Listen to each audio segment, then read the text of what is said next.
La question du jour, pourquoi le Nouvel An chinois se situe autour du 4 février? Effectivement, c'est autour du 4 février, ça peut aller du 21 janvier au 19 février, parce que le calendrier chinois est un calendrier solilunaire et qui fait intervenir les cycles de la Lune, et comme il y a 13 lunes dans une année, c'est un peu comme pour nous les années bissextiles, c'est un peu compliqué, donc ça varie.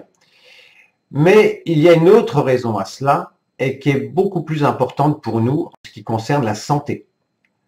En effet, comme l'indique la figure qui symbolise les mouvements du yin et du yang, la virgule blanche étant le yang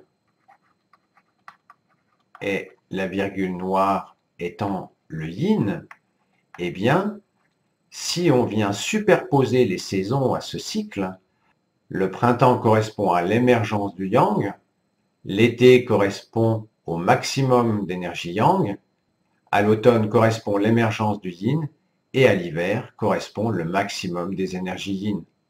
Et donc, si vous observez la nature, et en particulier les noisetiers dans nos régions, vous verrez qu'ils sont en fleurs dans cette période-là.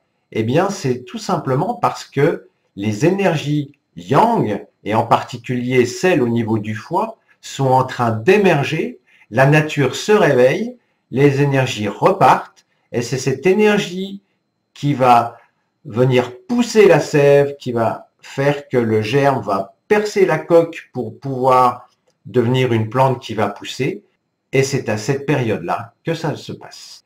Et pour l'anecdote, je vous soumets une petite réflexion. Que pensez-vous du monde occidental qui met le Nouvel An en automne? C'est-à-dire que nous, l'année repart en septembre, à la rentrée. Et vous voyez que c'est la période où justement les énergies yin vont vers leur maximum. Par conséquent, que penser d'une civilisation qui se met en activité à une période où elle devrait se reposer?